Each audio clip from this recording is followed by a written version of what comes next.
Bonjour à toi, j'espère que tu vas bien et que tout se passe bien pour toi. Alors ici, je souhaite te faire une vidéo, une courte vidéo, comment tu peux reprendre ta vie en main.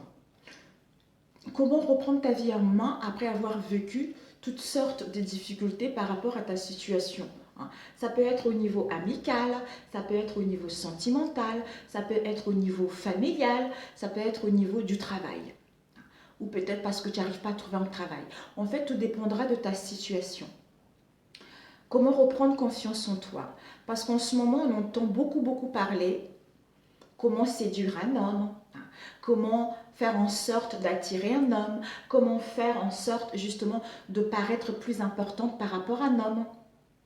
Sauf qu'on oublie, on oublie la vraie personne en fait, la vraie personne qui est toi.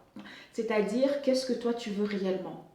Est-ce que la situation dans laquelle tu es te correspond réellement? Ou est-ce que tu te sens tu as assez confiance en toi pour pouvoir justement rester dans cette situation? Ou c'est parce que tu as un manque de confiance en toi, c'est ça qui fait que tu n'arrives pas à retrouver l'épanouissement ou à retrouver un équilibre en toi ou à prendre des décisions à quitter cette situation. Déjà, en fait, la base de choses, c'est toi. Tu dois déjà te retrouver. Tu dois te retrouver seul face à toi-même, de faire un bilan de toute ta vie, de tout ce que tu as vécu dans le passé, pour voir le pour et le contre. Et à ce moment-là, tu verras s'il y a des choses à modifier en toi ou pas. Peut-être que tu manques de confiance parce que tu as été éduqué d'une telle manière qui fait que maintenant, inconsciemment, tu répètes les choses. Ou peut-être que même tu as hérité des situations, tu as hérité des choses de ton lignée familiale. Ça peut être le côté, côté paternel ou côté maternel. C'est parce que si tu reviens, en fait, si tu arrives à prendre conscience que les épreuves que tu vis actuellement, il y a un sens en revenant du passé. En fait, tu peux trouver le pourquoi de ces épreuves-là. Soit ton éducation, soit ce que tu as hérité au niveau de ta famille, soit tu as un travail à faire sur toi. Parce que les épreuves que tu vis là en ce moment, c'est parce que ces épreuves-là vont te permettre justement d'être la belle personne que tu es maintenant et de pouvoir entamer un nouveau chemin, disons, prendre un nouveau chemin pour pouvoir aller là où tu le souhaites. Soit je quitte ce travail, soit je quitte cette relation parce que j'ai compris mes épreuves qui font de moi la belle personne que je suis, d'où maintenant j'ai compris la leçon et maintenant je peux passer à une étape supérieure. C'est-à-dire, j'ai compris la leçon que Dieu m'a donnée, qui a mis sur ma route. Et maintenant je passe à une étape supérieure, c'est-à-dire à aller vers une prochaine mission, mais ça ne serait pas aussi difficile que ce que tu as vécu dans le passé parce que tu as fait un long travail sur toi. Donc la prochaine mission que tu vas entamer sera moindre puisque tu as pris de connaissances, tu as acquis de la sagesse, tu as acquis des connaissances par rapport à ton passé. Alors, si c'est au niveau de l'éducation, à ce moment-là, tu dois faire un travail sur toi, retrouver une confiance totale en toi, voir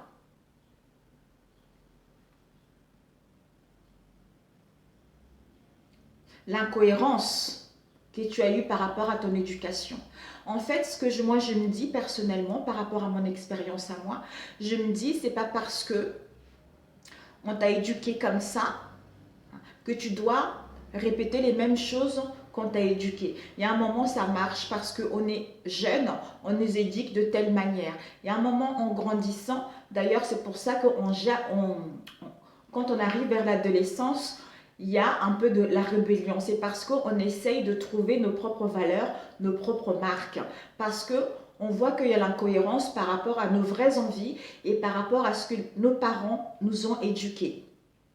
Donc après, si tu essayes justement à trouver tes vraies valeurs, à trouver ce qui te tient réellement à cœur, à ce moment-là, tu peux reprendre tes marques petit à petit malgré l'éducation que tu as eue. Si tu as hérité quelque chose de ton lignée familiale, si tu n'arrives pas à comprendre, à revenir au passé, c'est-à-dire à sonder la famille, si tu n'as plus des parents, ben écoute, je pense que tu dois avoir une tante, tu dois avoir une sœur, tu dois avoir une mamie, tu vois, qui est là pour t'aider, pour t'aiguiller par rapport à ce que ta famille a vécu avant. Parce qu'il y a des choses comme ça. Je vais prendre l'exemple. Une personne qui est en couple et qui rencontre des difficultés par rapport à sa relation. Et jusqu'au moment où elle n'en peut plus, elle en a marre. Et c'est dans ce sens-là,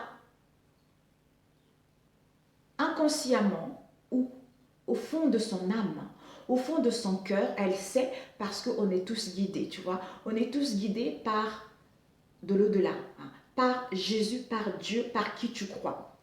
Et donc, en fait, si tu t'écoutes intérieurement, malgré cette souffrance, Dieu va faire en sorte de te guider vers des gens de ton entourage proche ou éloigné, ou vers des vidéos pour justement prendre conscience de ce que tu vis, de ce que tu vis et de faire un travail sur toi. Donc, en fait, à ce moment-là, tu peux comprendre. Donc, tu peux comprendre ton mal-être que, comment dire, tu peux comprendre vraiment le sens de ces difficultés en sondant la famille. Comme je disais tout à l'heure, l'exemple d'un couple qui, une femme qui répète les mêmes chemins. Et cette femme-là, elle n'a pas eu des connaissances par rapport à sa famille, elle n'a pas connu vraiment ce que sa famille a vécu ou ce que la lignée familiale a vécu par rapport à son expérience. Donc jusqu'au moment où elle rentre dans un âge adulte, elle-même, elle est mariée, donc elle va répéter les choses. Et quand elle va prendre contact avec sa famille, c'est à ce moment-là, en parlant de tout et de rien, va dire voilà, moi je vis ça en ce moment dans mon mariage et que ça se passe comme ça se passe comme ça. Et c'est par ce biais-là que quelqu'un de ta famille qui va te dire ah c'est bizarre, moi aussi j'ai vécu ça. Ah bon? Ouais, j'ai vécu ça moi aussi. Et après elle va te dire mais tu sais, on n'est pas les seuls, parce qu'il y a une autre grand-mère aussi qui a vécu ça. Bon, en fait, ce sont des choses qui se répètent, qui se répètent, qui se répètent. Soit c'est à toi de dire, ok, ma grand-mère elle a vécu ça, ma soeur ou ma tante a vécu ça, moi je vis la même situation, est-ce que c'est ce que moi je veux? Est-ce que c'est ce que moi je veux? Si c'est ce que tu veux pas, à ce moment-là tu dis ok. Donc comme ce sont des choses qui se répètent en famille, c'est à toi de couper le lien, tu vois. C'est à toi de couper le lien, de dire voilà, j'ai compris la cause de mon mal-être, j'ai compris la cause de mon déséquilibre. Donc moi, je vais libérer ça, je vais casser ces chaînes-là pour que moi je puisse reprendre ma vie comme je le souhaite. Comme je le souhaite et libérer aussi les autres, libérer aussi mes enfants parce que ce sont des choses qui se répètent en génération en génération. Donc, s'il n'y en a pas un ou une qui puisse prendre connaissance de cette situation, ça va perdurer, tu vois. Ça va perdurer, ça va perdurer. Jusqu'au jour, il y en a un ou une qui va avoir ce déclic-là, de faire ce travail sur ça et de comprendre ce mal-être-là et de couper les chaînes, de couper, comment dire, de couper le cordon en disant voilà, moi je ne veux plus, ça ne fait pas partie de moi, ça fait partie de quelque chose qui se répète dans la famille, moi je ne veux pas ça. Donc comme je ne veux pas ça, moi je vais mener ma vie comme moi je l'entends. Je vais mener ma vie par rapport à mes valeurs à moi. Je vais mener ma vie par rapport à ce que je souhaite. Par rapport à ce que je souhaite et non prendre des choses que ma famille a vécues dans le passé et moi, ça ne me correspond pas, tu vois. C'est ça. Que ce soit les répétitions des schémas au niveau familial, que ce soit au niveau de l'éducation, que ce soit ce que tu as vécu dans d'autres vies, en fait. Il suffit juste de prendre connaissance de ça. Soit tu dis ok, j'arrête cette situation et je fais un travail sur moi. Je fais un travail sur moi et à ce moment-là, quand tu seras guéri, quand tu auras retrouvé une confiance en toi, tu vas retrouver la lucidité parce que tu n'attends plus rien de personne, parce que tu n'es plus dans le manque et tu sais ce que tu veux parce que tu connais tes valeurs, tu connais tes richesses intérieures. D'où maintenant, tu vas aller tu vas prendre des décisions pour aller vers des relations très riches, des relations qui te correspondent, pas des relations où tu es dénigré, pas de relations où on te ment en fait, c'est ça. Donc vraiment quelque chose que toi tu as choisi et non la famille et non la société. Et c'est à ce moment-là que tu te rendras compte si je suis faite pour ce travail ou est-ce que si je suis faite pour ce travail ou non, si je suis dans une bonne relation ou non. C'est en ayant pris cette prise de conscience, c'est là où les portes vont s'ouvrir vers toi. C'est là où les portes vont s'ouvrir vers toi. C'est comme par rapport à un travail. Quelqu'un qui a du mal à trouver un travail, quelqu'un qui a du mal, parce qu'en fait, Dieu nous a donné toutes les richesses. Parce que c'est Dieu qui nous a créés.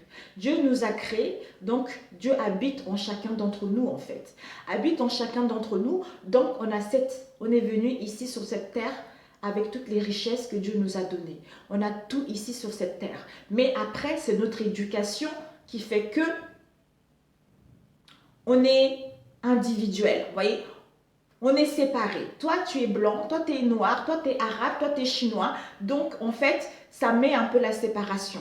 C'est pour ça que Dieu ne nous a pas dit dicter des règles. Tu dois respecter ça. Si tu ne fais pas ci, tu n'irais pas au paradis. Si tu ne fais pas ça, tu ne vas pas obtenir ça. Non. Dieu veut que tu vives l'amour. Dieu veut que tu fasses ce que tu veux. Mais en étant dans la sincérité. Désolée mes amis, je coupe un peu. Voilà, j'ai un appel, mais c'est suspicion, c'est des sondages.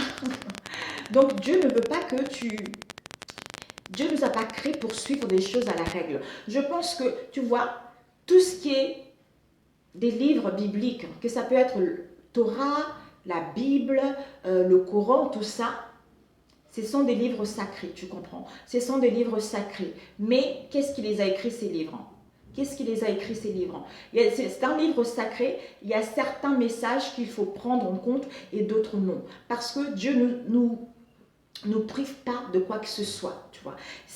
On a voulu contrôler l'être humain, on a voulu, pour pas que l'être humain puisse avoir conscience du pouvoir qu'elle a, puisse avoir conscience qu'elle peut créer tout ce qu'elle veut. Donc, la seule façon de,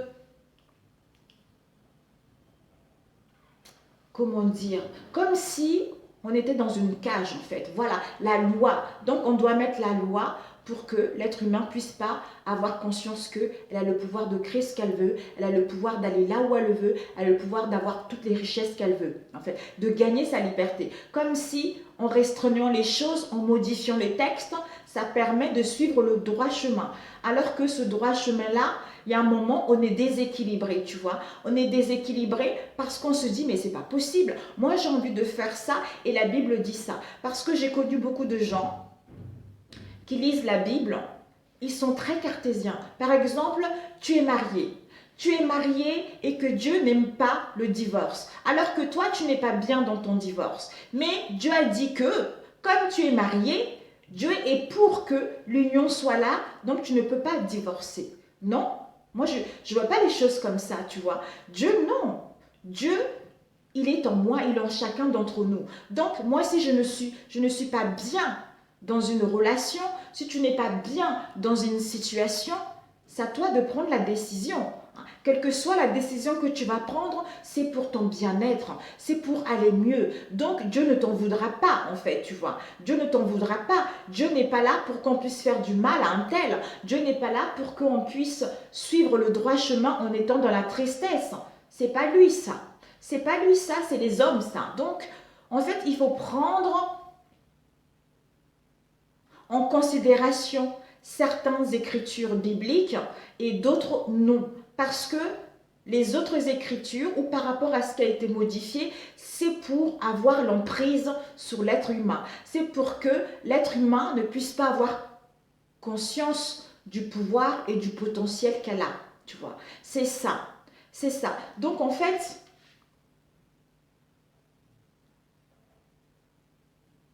Dieu n'a pas dit de vivre ta vie comme tu le veux. Dieu n'a pas dit de suivre ta vie, de suivre ta voie comme tu le veux. Du moment que tu es dans l'amour de toi-même et des autres, du moment tu es dans la sincérité vis-à-vis de toi et des autres, tu peux mener ta vie comme tu l'entends en fait. Tu peux mener ta vie comme tu l'entends. Par contre, si tu fais du mal, par contre, même quand tu fais du mal, Dieu pardonne, tu vois. Dieu pardonne parce qu'on est ses enfants, tu vois. Il pardonne. Du moment que tu viens demander pardon, du moment que tu viens te repentir, là, Dieu peut te donner pardon. Effectivement, il y a certaines influences négatives, certaines influences toxiques, c'est tout ce qui est énergie basse, tu vois. Parce que quand tu es dans l'amour de Dieu, tu n'as que l'amour de toi-même. Parce que Dieu ne juge personne. Dieu ne veut du mal à personne. En fait, au niveau des croyances, c'est un peu mélangé, tu vois. Ça veut dire, quand on te dit croyant, on dit tout de suite, ah, c'est quelque chose de strict, suivre le droit chemin, ne pas boire du champagne, ne pas fréquenter telle personne. C'est pas ça pour moi, tu vois. Une croyance, c'est, je crois en tout, tu vois. Les musulmans, je les en veux pas, parce qu'on croit tous au même Dieu. Que ce soit le Bouddha, tout ça, on croit tous au même Dieu. Mais, moi, j'ai ma vision, ma propre vision à moi, c'est que Dieu, il n'y en a qu'un seul. Il n'y en a qu'un seul et que moi, je fais du bien. Je suis dans la sincérité vis-à-vis de moi-même pour justement partager mon amour, ce à quoi je suis venue faire sur cette terre. Et à ce moment-là, il n'y a pas de souci parce que Dieu ne pourra pas te ramener quelque chose sur le plateau, puisque tu as cette part de Dieu en toi, tu as cette force-là. Comme dit la Bible, Dieu t'a donné la force et le pouvoir de marcher sur les serpents et les scorpions. Ça veut dire que tu as ce pouvoir-là de transformer les choses. Tu as ce pouvoir-là d'aller là où tu le veux. Tu as ce pouvoir-là de concrétiser ce que tu souhaites. Il suffit juste de te faire confiance et de te rendre compte que la situation dans laquelle où tu vis, ce n'est pas à toi, tu vois. Ce n'est pas à toi, soit il y a des attaches trop matérielles, soit il y a des chemins répétitifs au niveau familial, soit il y a le manque d'amour par rapport à notre éducation. À ce moment-là, fais un travail sur toi, récupère le pouvoir et le contrôle de ta vie pour pouvoir mettre en place ce que tu veux. Parce que l'amour, quelle que soit la situation dans laquelle tu vis, ça peut être familial, sentimental, tout ça. L'amour, la base, c'est soi-même. Soi-même. Si tu manques de confiance en toi, si tu n'as pas guéri tes blessures, si tu n'as pas compris la leçon par rapport à ce que tu as vécu dans le passé, tu vas toujours attendre l'autre. Donc ça veut dire que tu donnes le pouvoir à une personne, tu donnes le pouvoir à une situation. Donc toi, tu t'oublies. Tu t'oublies et tu es malade, en dépression, dans un mal-être profond. Donc, en fait, tu fais revivre cette situation et toi-même, tu t'amoindris en fait. Tu n'as plus cette flamme, tu n'as plus cette joie qui t'habite en toi pour pouvoir aller là où tu le souhaites parce que ton pouvoir, tu l'as donné à une situation ou tu l'as donné à une personne. Moi, j'ai compris que tout ce que j'ai vécu personnellement, que ça soit tout ce qui est, comme j'ai dit tout ça tout à l'heure, tout ce qui est énergie négative, tout ce qui est toxique, tout ça, c'était pour, en fait, tout ça me permettant, en fait, j'avais signé forcément, j'ai dû signer un contrat là de l'autre côté en arrivant ici que j'allais vivre ça. J'allais vivre ça et que j'allais surmonter ça, tu vois. Donc j'ai rencontré beaucoup de difficultés dans ma vie. Et des fois quand je dis Seigneur, mais pourquoi je vis cette situation? Et j'entends au niveau de la conscience, tu vois. J'entends que tu devais vivre ça pour avoir une prise de conscience que tu es le maître de ta vie. Tu es le maître de ta vie et que tu étais dans une situation où tu étais dans l'illusion. Ça veut dire qu'il fallait que tu joues ce film-là. Il fallait que tu joues ce film-là pour avoir une prise de conscience que finalement, c'est pas ma vie, tu vois. C'est pas ma vie, malgré ce qu'on dit de l'autre côté, malgré ce que ma famille me dit, moi, j'écoute, tu vois. J'écoute ce qu'on me dit, mais la base, c'est moi. C'est moi, je dois écouter, me faire davantage confiance, je dois être quelqu'un de fiable, je dois être quelqu'un d'équilibré, je dois être quelqu'un qui a de la sagesse, qui a de la maturité pour me faire davantage confiance que malgré ce que je ressens. Et parce que malgré ce que je ressens et ce que mon entourage proche et éloigné me dit ne me correspond pas. Donc, je me fais plus confiance en moi qu'aux gens qui m'entourent. Alors que si tu n'as pas confiance en toi et que tu es déséquilibré, donc tu vas écouter un peu du n'importe quoi et du n'importe qui. D'où déséquilibre au niveau émotionnel et tu es perdu et tu es dans l'indécision. Donc voilà. Donc là, je pense que de temps en temps, tu vois, 2 fois par semaine, je ferai les vidéos comme ça pour essayer de voir quel sujet me revient, tu vois, me vient pour que je puisse te transmettre des messages. Parce qu'en fait, je vois tellement beaucoup de femmes qui sont des femmes et des hommes également, qui sont perdues. Par exemple, là, elles vont rencontrer une nouvelle personne et en fait, elles attendaient le retour d'un ex ou d'une ex. Et l'ex en question ne vient pas. Et ensuite, tu rencontres une nouvelle personne. Et tu t'estimes heureux ou heureuse avec cette nouvelle personne. Et d'ici quelques mois, tu vas te séparer avec cette nouvelle personne parce que ça ne va plus ou parce que tu n'es plus satisfaite. Donc, quand tu te sépares avec cette nouvelle rencontre que tu as eue, tu retombes dans les travers du passé. C'est-à-dire, est-ce que mon ex va revenir? Ça veut dire que tu n'as pas guéri. Ça veut dire que tu n'es pas guéri et ça veut dire que tu es toujours en attente de ton ex. Ça veut dire que tu donnes le pouvoir à ton ex. Ça veut dire que tu t'oublies. Tu t'oublies et tu n'as pas justement ce pouvoir créateur de mettre en place ce que tu veux. C'est-à-dire à retrouver cette confiance en toi, à retrouver le contrôle de ta vie, aller là où tu le souhaites et d'avoir guéri de cette instabilité émotionnelle que tu as pour pouvoir avancer. C'est quand tu auras guéri, je t'assure, quand tu auras guéri de tous ces maux et que tu auras compris la situation, quand tu auras repris le contrôle de ta vie, là, à ce moment-là, tu verras que cet ex-là, avec qui ça fait des années qui t'a oublié et que toi, tu es toujours accroché à lui, mais quand tu auras coupé le cordon et tu verras que il n'y aura plus de pouvoir, donc, parce que tu vas être épanoui, parce que si vous avez encore des liens avec des personnes de votre entourage, si vous avez encore des amis en commun, donc quand ils vont se voir, ils vont dire tiens, je vis un tel, waouh, qu'est-ce qu'elle est bien, elle est épanouie, tu vois.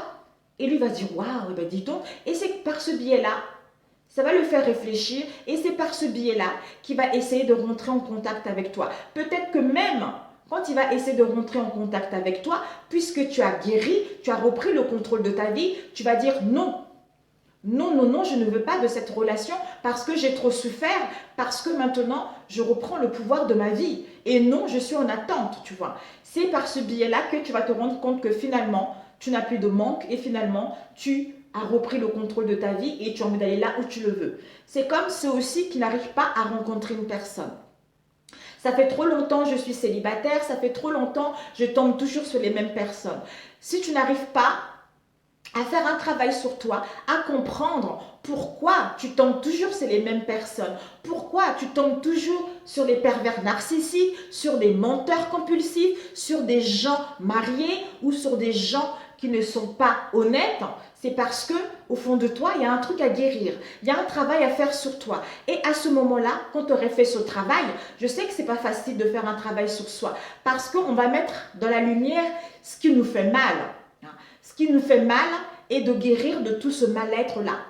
Comme si on était conditionné par rapport à notre tristesse, à notre souffrance, au lieu de retrouver la joie et le bonheur. Comme si on avait la hantise en fait, la hantise de retrouver la joie et le bonheur en soi, alors qu'on préfère être dans la tristesse, comme si on trouvait une satisfaction là-dessus, alors qu'au fond de nous, on sait que ce n'est pas bon pour soi. On sait que ce n'est plus possible, tu vois. Mais c'est au niveau du mental, au niveau des pensées. Des fois, on se capote la vie soi-même. Donc, le mieux, c'est que quand c'est comme ça, tu as des guides, tu as les anges. Hein. Moi, quand je fais ma prière, je demande à Jésus de m'aider. Je demande à Jésus de me montrer la voie, tu vois, de me donner la lucidité, d'ouvrir mes yeux, hein, d'ouvrir mes yeux spirituels pour que je puisse voir la vérité telle qu'elle est. Hein, d'ouvrir mes oreilles pour que je puisse entendre les messages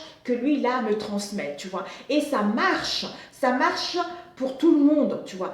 Tu as cette capacité, justement, à t'écouter comme ça et à savoir si tu es dans une bonne situation ou pas. De toute façon, on a tous ce don-là puisque nous sommes tous les enfants de Dieu. Donc, ne crains rien. Demande ce que tu veux.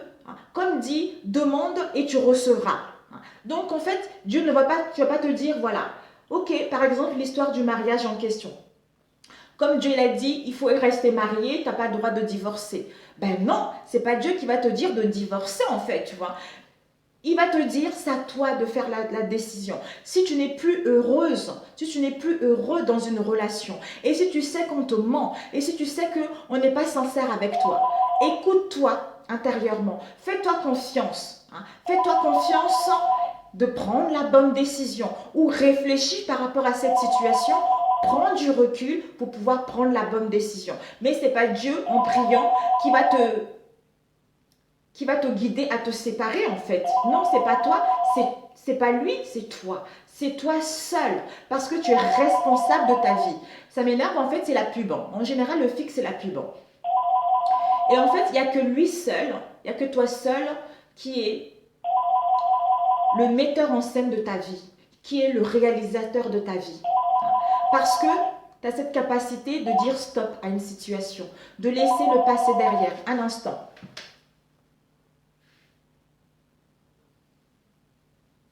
Ça a coupé. J'allais les insulter. Franchement, vous avez vu comment ça insiste. Et en plus, c'est pourquoi? C'est pour les fenêtres ou pour le toit, la toiture. Mais incroyable. Donc, en fait, voilà. Donc, fais-toi confiance. Fais-toi confiance. Et la prochaine fois, je parlerai aussi du... quand tu n'arrives pas à réussir dans ta vie. Quand tu n'arrives pas à réussir par rapport à nous, la famille africaine. Je ne pense pas qu'il n'y a que la famille africaine, il y a aussi de tout ce qui est les origines exotiques en fait, tu vois. Parce qu'ils ont eu une situation de voir que c'est parce qu'eux ils t'ont emmené ici en France ou c'est parce que tu es en France dans un pays étranger que c'est génial, c'est la belle vie quoi. C'est Tata Amérique en fait, que tu baignes de l'abondance, tu baignes de la richesse. Alors que, donc, en fait, il y a des choses qui sont invisibles, tu vois. Il y a des choses invisibles, c'est-à-dire le spirituel. Ce sont des choses qu'on ne voit pas avec les yeux, tu vois. C'est dans l'invisible. Donc, quand quelqu'un a des mauvaises intentions sur toi au niveau spirituel, ça peut en pâtir au niveau de ta vie. Au niveau de ta vie professionnelle, sentimentale, etc. Mais il suffit d'avoir conscience, il suffit de prendre conscience de ça pour justement faire les prières et pour pouvoir justement les dégager et aller là où tu le souhaites ou demander pardon si tu as mal agi pour que tu puisses reprendre ta vie et aller réaliser ce que tu souhaites. Voilà. Ben écoute, si cette vidéo t'a plu, n'hésite pas à la liker. Si tu viens d'arriver sur ma chaîne, n'hésite pas à t'abonner également. Pour ceux qui sont là, qui me suivent depuis un moment, merci, merci, merci à vous. Et je vous souhaite une bonne journée et je vous dis à très bientôt. Ciao, ciao.